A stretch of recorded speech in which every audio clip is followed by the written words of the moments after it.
I am not a big fan of branded residence, right? First of all, I think that for a primary home, to live in a branded residence, I wouldn't want to raise my children in a branded residence, right? I mean, you want to live in a normal family home.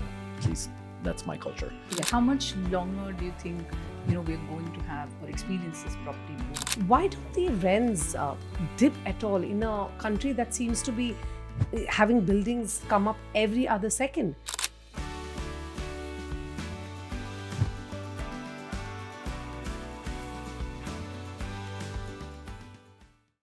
Buy or rent, villa or apartment, overpriced or oversupply? And if these are the questions that plague you when you scroll through the property listings at 2 a.m., then the latest episode of The Hustle is right up your street.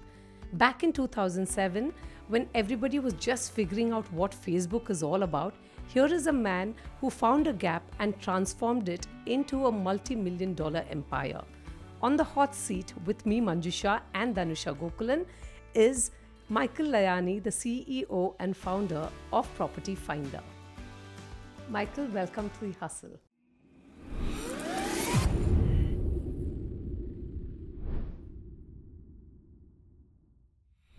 The rumors have it that you didn't just spot a gap in the market, right? You straight up stole our thunder, right? So Gulf News had their little property supplement and then boom, you show up, right? So what was that like? Like how, tell us about your beginning. Like how was it like when you started out? Sure. Yeah. And what you did to us. He out-hustled us. Yes. So it wasn't a little publication that you guys had. It was called Freehold, and it was actually pretty substantial. It was hundreds of pages of advertising from real estate agencies and developer, a bit of a mix. And what was particular about this publication is that it had no classification. So basically, a real estate broker would buy a full page ad or a half page ad, and then in their space, they would cram as many advertisements as they could. And then you'd move on to the next page, and it'd be a new agency with as many listings as possible that they could cram into this their own page. So as a user, if you wanted to find a 2-bedroom apartment to buy, you literally had to flip through hundreds of newspaper pages, with your fingertips turning black. Yeah. And so the consumer experience was not great. It was actually a publication that was built for the advertisers and not for the user. When I first came to the UAE and I, was attracted by everything that the country was doing and building, and I thought, well, if I'm going to spend a bit more time here, I might want to check how to rent a place. And then I realized it was a real nightmare to rent a place and find a place. Right. And so that's how I decided that I could, try to do a better job in organizing the information than what Gulf News was already doing. Right. Michael, would you call it great timing, pure genius, or you just have a sharp nose for news? Like what will work? So look, I think timing wasn't that great because I was very early. Right. We came in 2005, and if you look at the business, if you look at Property Finder, really picked up in post global financial crisis, after the rebound of the global financial crisis. So 2012 is really when we started kind of picking speed as a business. So we had a good 6 years of like proper loss making. So it was painful, right? I mean, it wasn't more, actually 7 years of loss making. So it was tough in the early days. I never thought that the market would turn out to be the size of the market that we have today. We saw the transition from print to online. And when I came here, I saw so many classified ads on the print, and I was like, okay, this is going to transition to online. Let's come and launch an online platform. Right. But then we did some market research, and then we realized that internet penetration was below 40% in the UAE back in 2005.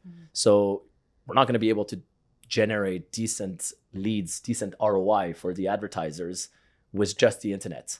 We need to bridge it for some time with the print. So when we launched the print, we launched it under the brand of Albab World. Yes. Actually, the magazine was called albabworld.com. So on the magazine, we were indicating that we have a website. So we started promoting the net, right? The web on the magazine, and Albab World was, we wanted a local name. Albab means the door.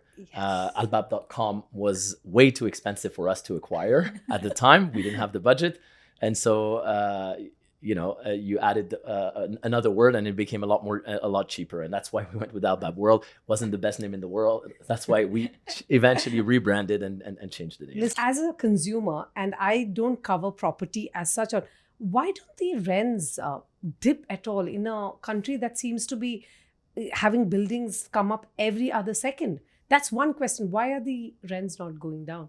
And why are properties so expensive? Great question.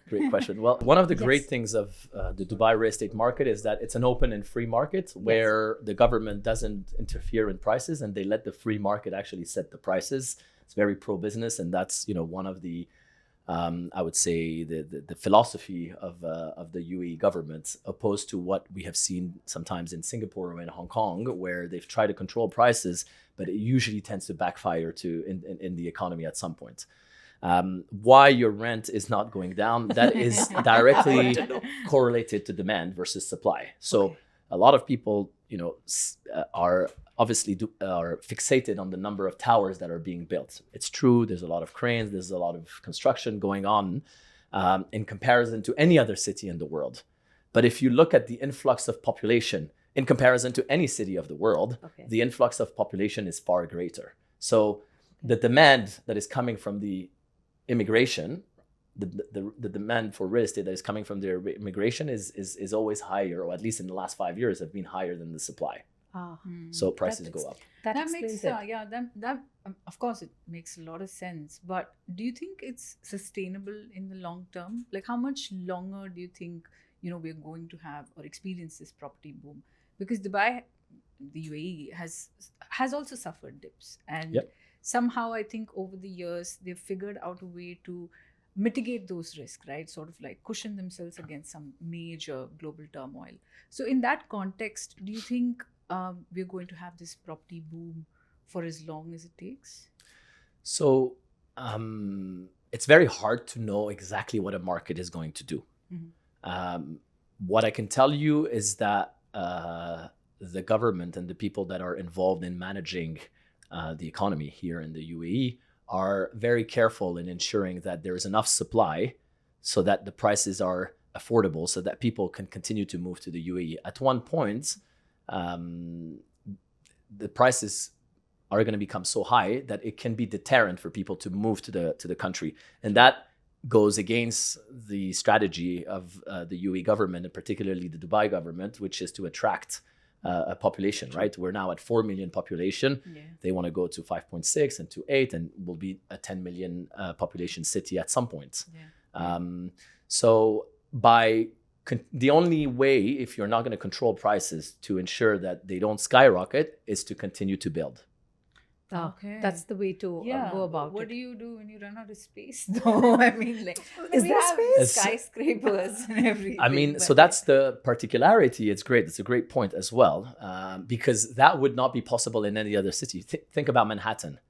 Right. They can't, right? I mean, Right. it's It's an limited in island. square footage, so they can't continue building to keep the prices down. That's why the prices will skyrocket and then they get into those bubble territories, and then at some point there's a massive correction. Here, luckily, there isn't any challenge of land, right? The land is almost an unlimited supply. We've got a massive desert, which we continue to build and grow in.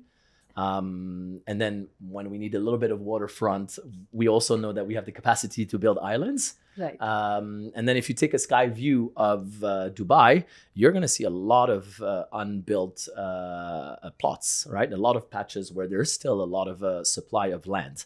So I don't know if it's a good news or a bad news for you. It certainly is a good news for me, but construction is going to continue in the UAE for the foreseeable future. Right. I see. I think the bottleneck of that might just be more the logistics, right? The infrastructure, the traffic, Yes. right? So Oh, that imagine. is, I think that Dubai has enough land, has enough developer, has enough demand for more units. But what's limiting Dubai is actually the infrastructure, because the infrastructure needs to keep up, and it takes time to build big roads and to build bridges and to ensure that, you know, people don't stay more than an hour, I would say, in their car per day. I've always wondered, right, when I go through your property finder website, just letting you guys know, I found my first home when I was in my 20s through property finder. So you did a fab job, got rejected 3 times when we couldn't just find an apartment in that very in-demand unit. Thanks to property finder, I have to say. You're it's welcome. not a plug. Just saying you did a great job. Thank you. Because we just found enough listings. But at that point, and even today, I'm always wondering, should I buy a villa or should I buy an apartment? That's one thing that I really, should I pay for, let's say, mowing the lawn that I'll never use perhaps, or the maintenance charges? What do I do? I say you should buy what you would like to live in. You're right. Right? Very, golf course views you don't need. So what I often see in Dubai, which I think is quite unique, you would not see this in other places. People buy real estate and then rent real estate. Yes. Right? So there's a lot of people in Dubai that own units, that owns property, Multiple and then you ask homes. them, where do you live? And they're like, I'm renting.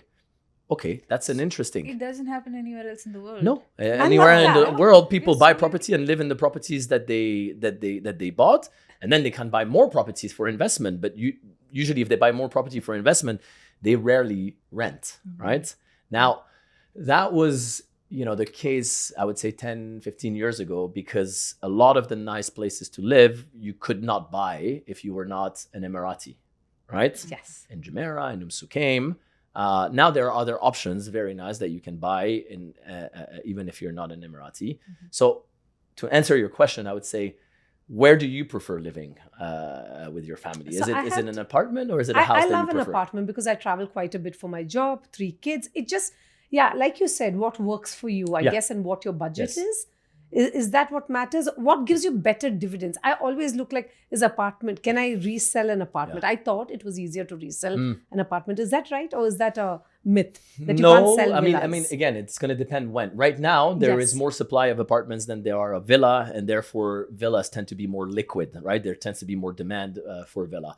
But to answer your question, you know, investing in real estate, like any investment, has a risk. If your investment is also your home, then the risk is very limited because it serves the purpose of being your home. And then if it grows in value, great.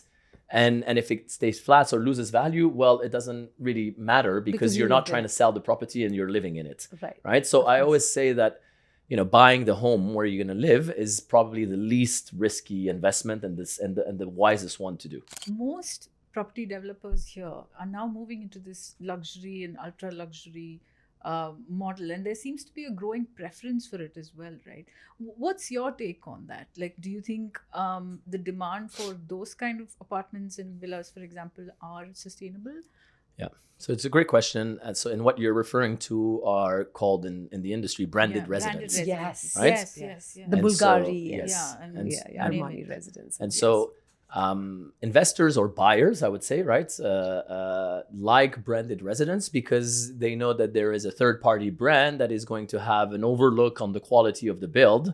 And therefore, if Armani or Bulgari associates their brand with a residence, then it's going to be of better quality. Same thing as fashion, if you will. I am not a big fan of branded residents, right? First of all, I think that for a primary home, to live in a branded residence, I wouldn't want to raise my children in a branded residence, right? I mean, you want to live in a normal family home. At least that's my culture. Yes. And then I think the resale market of those branded residents are going to be tricky. Again, because their entry point is high. It's steep, right? Right? Yeah. And also, when you buy a branded residence, you buy a finished product. Right? So a big part of what you pay is the finishing and is in the furniture. Now, finishing in furniture devalues, right? There's wear on the furniture. So a Bulgari apartment that was fully furnished 5 years later after somebody lived in it is not going to be as nice, right? So if the general market really didn't go up, you can't really sell this property at the same price.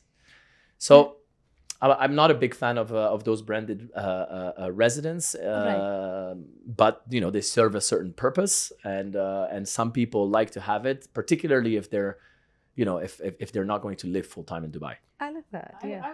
I find that so interesting because I was under the assumption that investors who get into the whole branded apartment, residences game, they're looking for returns. So, and if you're telling me that the value sort of diminishes and there is not much resale value there, what do they do? Then where do you get out of that? How do you get out of that? Look, it's tricky because branded residents will also have service charges that are much higher than non-branded residents, right? So you've paid a premium, plus you have service charges that you need to pay on a monthly basis. That means that takes a big part of your return, of your ROI, right? So you're not going to have great ROI on branded residents, or at least we haven't seen amazing ROI on branded residents, unless you were fortunate to be the ones that bought branded residents very early on, like the first wave, like the first wave, like the Four Seasons residents that built on the canal, right? When these were sold, they were sold at 30-40% premium of the real estate market at the time, but the real estate market did 2-3x since then. So you will still get good return if you bought from the developer of that. If you buy the latest branded residents that are selling at the top of the market, to get a 5-6% yield on that, you're gonna have to find a tenant that's willing to pay a very, very big rent, and those don't come every day. Can you invest in a offshore property, like off-plan? An off-plan, is that a good idea? And I sometimes wonder, isn't it better to just go for the red? I'm just worried. Maybe I am a very cautious investor and we are journalists. I say this in every podcast, that we don't get paid much. So you need to tell me, should I do it? Michael, it's almost like my personal thing with you. What do I do with my life, Michael? Look, I think it's important that your viewer and listeners understand that investing into real estate, particularly a property that isn't built yet, comes with a risk, right? I mean, obviously there is the risk of, am I buying the right property at the right location? But then there's the risk of the developer. Is he going to build what he told me that he was going to build? And is it going to be as per the marketing materials that he's shown me? So there is definitely a risk. Now, the reward can also be very, very high, right? Because all these properties, as we know, are often developer financed, right? So you end up putting only a minority or a down payment. And so your return on the money that you put can be very high, right? Because if you put 10% down and the property goes up by 10%, then you double your money, right? There's that, yeah. But it's a gamble. So it's a bit of a gamble. It is a gamble. Yes, okay. It's official. It is a gamble. So it's a bit of a gamble, right? I mean, so that's why it's really important to go with developers that have a strong track record, right?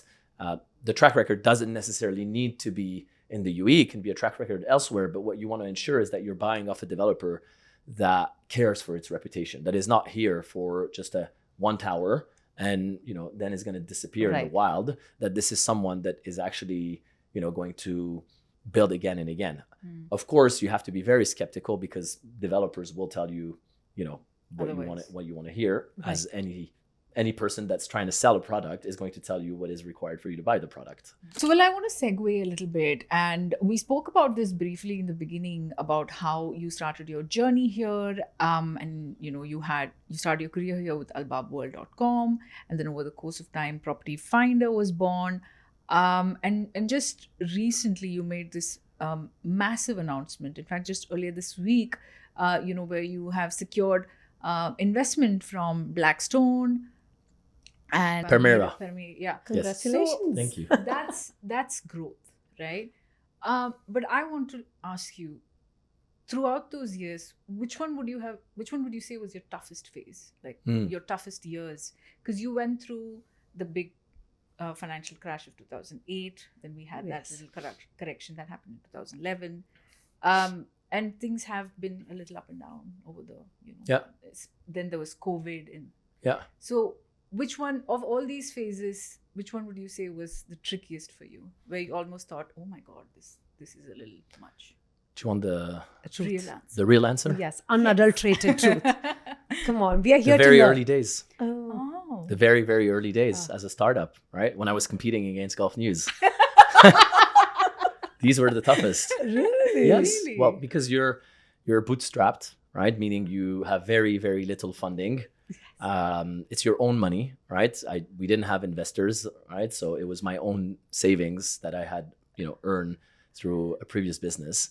And then you're competing against a mammoth, right? Which, Golf News is, at least 20 years ago, publishing. It still is. But there's a lot of media now, right? And a lot of online and all of that. But before, there was Golf News and Golf News. That's it. Yeah. That was, the National didn't even exist, right? It was pre-National. It was pre any newspaper. There was Khalij Times, but Golf News was really like the business paper, and they had the monopoly on real estate classifieds. And I think I underestimated how hard they will fight to defend their turf. I was hustling, literally, right? I love that. There we I go. love that. The hustle. The hustle was the there, hustle right? began with Because us. when you know that, hey, if these 5 clients that called today really cancel their contracts, I can't make salaries at the end of the month. So I'm going in now to these clients, and I'm going to go and sit down with these real estate agencies, and I need to convince 2 out of the 5 that they need to stay with us, right? And how do you do that? You hustle. You look benign like James Dean, but I think you're very, very aggressive as well. And that's a compliment, isn't it? You do. There is an aggressive, and I love that. Yeah. Is that what is needed to be a kick-ass businessman? You have to be ruthless. There's no other way, right? You have to be paranoid, and you have to be ruthless. Now you have to be, you have to treat everybody fairly, and you have to be, nice to people, and you have to, obviously respect all the rules that are of the game. But in order to build a business, now I can be a little bit less aggressive, as you say. But building a business, you have to be. I went to see the Minister of Economy, right, at the time, Sheikh Lubna, and sat down with her, and I said, Your Excellency, like, you're advertising Dubai to the world, and you're telling people to come to Dubai to come and build businesses. And so that's what I did. I left my home country, Switzerland, came to your country, invested my money, my hard-earned money, and I'm now, competing against a major player who has locked the entire market. Like, that would not be, allowed or tolerated in any Western market. And she heard me. She was like, "You're right. You do have A point. You do have a point, and that is something that is proper to our economy. I don't think it will change in the short term. So you got to take that into consideration." But point taken, right? I like that. I like the bit about paranoid as well. Yes, That is such an it is. interesting trait, isn't It it? is, it really Because is, I'm yeah. forever paranoid. I thought, I'm I not thought alone that now. was unusual, but good to know it's not. No, you have to. Yeah. You have to. You always that have the to. You always sign have of to a have good- the worst. Yeah. Yeah, you always have to have go-getter? the worst case scenario in your mind, right? Yes. And being paranoid about what can happen to you, because when things go sour in startups and young businesses who by definition do not have a lot of capital, right? A business can unravel in 2-3 months. Like, that's it. 2-3 months of like bad trading, sales, cancel of contracts. You miss one time the salary of your employees, you lose the trust of your employees. True. Then you can't retain your employees, then it's game over. Yeah. That is true. Man, you were young when you started out. Yeah. And 24. 24, that's young. Very young. But now, you run a major business. You employ a lot of people. Mhm. Do you see that same spirit that you had in the people that you're working with right now? It's a great question again. I think that's the hardest thing to keep. So I have the same spirit. I'm the same person. I think once you're a founder, you're always a founder. And but it is probably the hardest thing is to keep the culture of a young startup growth business into a much larger organization, because things don't break as fast, right? And people get comfortable, and particularly when you get into a leadership position, right? There's this whole complacent behavior where people are like, well, we're the leader, we don't need to work that hard. customers want our business so much. And so you can very quickly get complacent, and, many companies got complacent and, got replaced. So keeping that culture, that feisty culture, that hustling culture, that startup growth culture is very important. The biggest challenge is, how do you marry that with a scale-up culture, right? Because startup culture is about getting everything done today, now, with little planning, right? Because you just got to get into the action. When you're at a scale, when you run an operation with over 700 people, you need planning, right? And so you need to balance. You need to say, okay, we want to be that hustle, but we also need to take the time to prepare to ensure that we've buttoned down everything that we're doing. My dream is to quit my 9-to-5 job and then live off rent checks. Like I have multiple studios, for instance. Is that possible? Absolutely. Is it? Yes. Really? Yes. A journalist's salary. Should I give it? No, don't. Let's not publicly declare our statuses. It's the safest way. Really? It's not the fastest, but it's the safest way, or probably the highest probability way to create wealth over your lifetime. Better than gold. Better than gold, yes, because gold goes up and goes down. Plus, gold doesn't have a yield, doesn't pay interest. So how are you going to live off gold, right? The gold needs to go up. What if it doesn't go up? You lost money, right? Okay. Whereas real estate, even if the market corrects, right? Even if the real estate prices go down, you still get your rent, right? And so you want to live off your rent. So smaller homes, but so yes, I would say you need to start somewhere. So you probably start what you can afford. You must have had leadership gurus, and correct me if I'm wrong.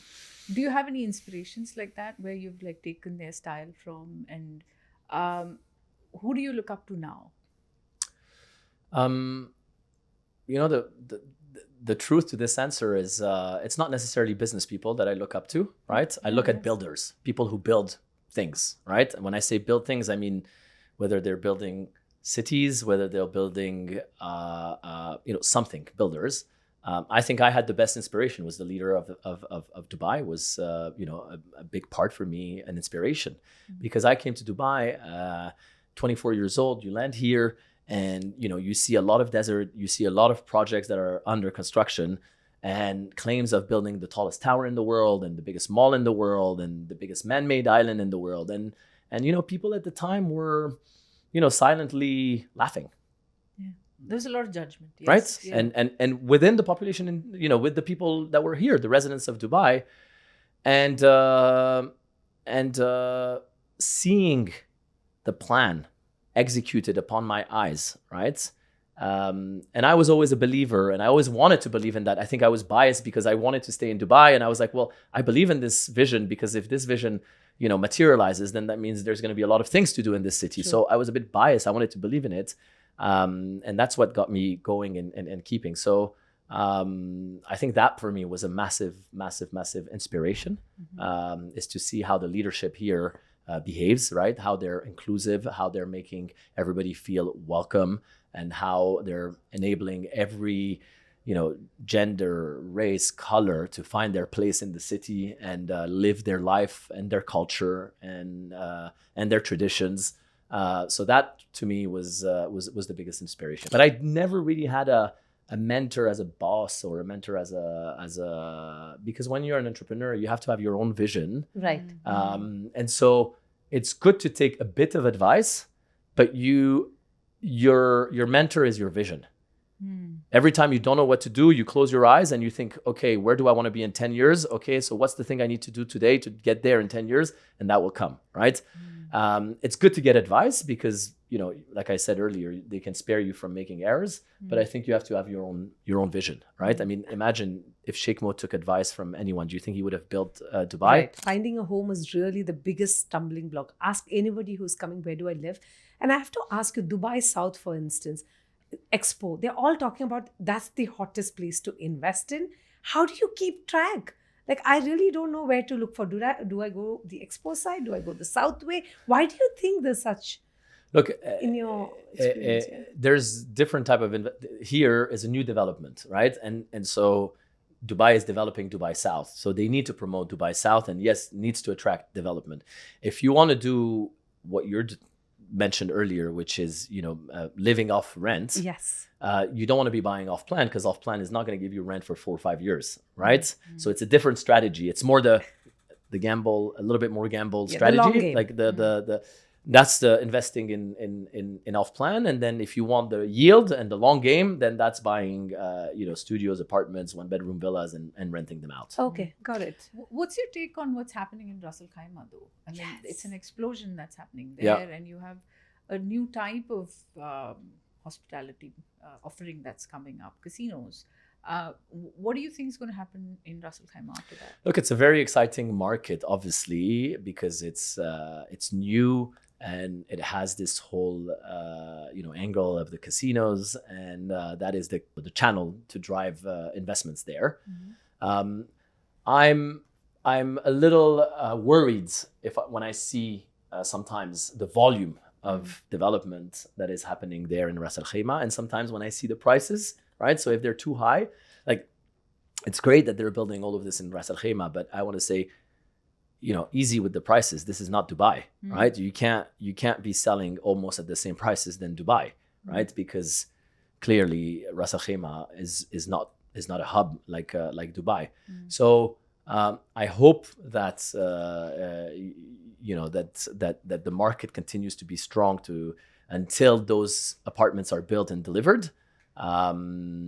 But it's possible that we go through, a bit of a cycle in Ras Al Khaimah. Okay. Now, on the long run, I think it will do great, right? Because I think that, the momentum that we're having in the UAE, and having an entertainment city that is, 45 minutes away from Dubai. Not that Dubai is not an entertainment city, but you'd go particularly for the gambling. Is an interesting concept. I mean, it worked with LA and Vegas, right? Yes, so it's gonna have a little bit of that, right? So I think it's a great project. I'm just saying that when I see very expensive, sometimes branded properties in Ras Al Khaimah, I just hope that the market holds. Have you ever been tempted to turn developer? No. Why No. isn't that a natural transition? No. Look, I started this business because I ran into a pain point myself, right? I could not find an apartment, and I wanted to find an apartment, and I got obsessed about, there's got to be a better way to organize information. And that's the problem that I wanted to solve.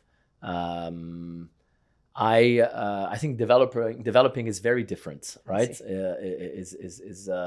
Is a very different type of business than what we're doing. I'm grateful that there are developers out there, because they're building the properties that are listed on Property Finder. But it's also a risky business developer, right? I mean, from the moment that you buy the land, from that you build the plans, and that you start selling, if the market corrects, and your whole plan, can go sour, and then it can be an expensive experience. A lot of developer go under, right? And not just in the UAE, everywhere in the world, right? So it is also a difficult job. What's next for you? A minority, I said.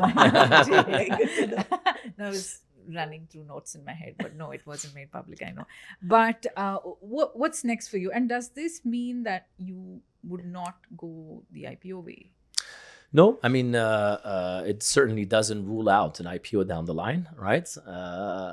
This transaction is what we call mainly a secondary transaction, right? So when people see these numbers, and I had the all hands yesterday at the company, and that was one of the questions of my teams, right? So what are we going to do with all this money? So I explained to them, and I love that. That's not what you do.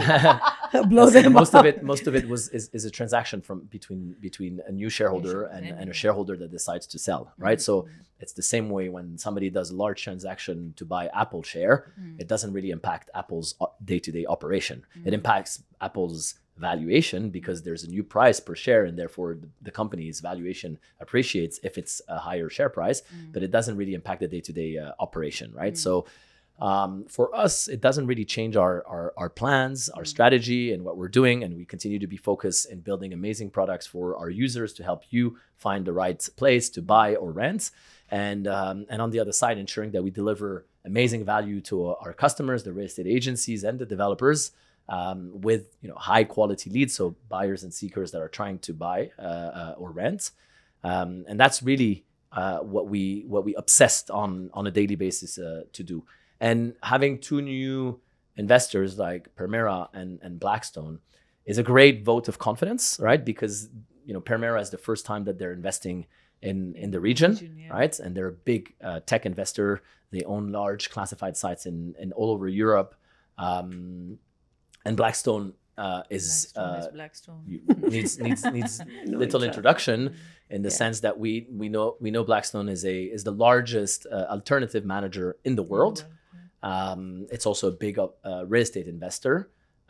It's familiar with the region, although it hasn't done a lot of tech investments here in the region. So having them come to and be part of Property Finder is certainly a big vote of confidence. So I think everybody's energized at the company because everybody sees, wow, like we've got such big names. Now we have 3 big private equity that decide to partner and back us. But if they're coming on board, is because they see more growth, right? Yeah. And so the growth is for us to deliver. And so we're going to continue to invest into our product, into our technology, into AI, to continue to improve so that you can do more and more things on Property Finder, right? Excellent. Property Finder right now enables you to find a property, contact an agent, but there's so many more things that we could offer you to do on the platform to make your life easier when you're buying or renting. I love that. And I always say to the team, I say, as long as there's friction in the real estate journey, whether you're buying or renting, then we have our job is not finished. Correct. Right? Yeah. Because it has our to job be is as smooth as possible, the journey, right? So I often say it needs to be as smooth as ordering a pizza, right? Today you order a pizza, you open one of the food delivery app, 3 clicks, boom, you can follow where it is. Even the toppings you want, and the topping, everything, and it's coming, right? And it's amazing. Now the challenge for those businesses is where do they create value next, right? Because we've nailed that, and they all have nailed it, so there isn't that much differentiation. Whereas in real estate, there's so many areas where there are still friction points that we have to work on and that we have to create products to eliminate. Would you go in that super app direction though? Yeah. No, I don't think we would. I mean, one of the key, I would say, attributes or principles of Property Finder and what made us successful is our focus. We're focused on real estate properties, and that's all what we do, right? It's a large enough asset class. It's the largest asset class in the world. And as we just discussed, there's so many friction points still to solve. Do I really want to get involved in food delivery and in payment? And there's other companies that does that really well, right? So we're just going to try and do really, really well real estate. We're going to do a lot more than search in real estate, right? But we're going to stay in our lane, and we're going to stay in real estate. Any right? markets that you're currently exploring? So we're already in 5 markets, right? And we still see a lot of growth in those markets. And so one of the things I learned is, make sure that you've tapped the growth in the market where you are already operating before you go and try to plant another flag, because it's always harder to dig far away than dig under your feet. So I love that. So we're gonna stay in those markets. Will we go to another market at some point? Yeah, probably, because we have ambitions to continue growing. But the growth of Dubai and the growth of the UAE is enabling us to stay focused here. I love that. Thank you so much. We have a little segment called the rapid section. Yes. We ask you quick questions, one after the other. Hottest neighborhood in Dubai right now? The areas of Jumeirah Bay, La Mer, so those islands, right? The islands that are on the water around Jumeirah I love La Mer. are hot. Oh, I love that. Swiss cheese or kunafa? Very tough. Swiss cheese. If you would get a celebrity to endorse Property Finder, who would it be? Roger Federer. Best view, would you choose the Burj Khalifa or the Burj Al Arab? Burj Khalifa for the best views. This is a bit cheeky, but do you judge people by the localities that they live in? Yes or no? No. No. Thank you so much, Michael. Thank you, Michael. It was You've been such a so great kind. chat.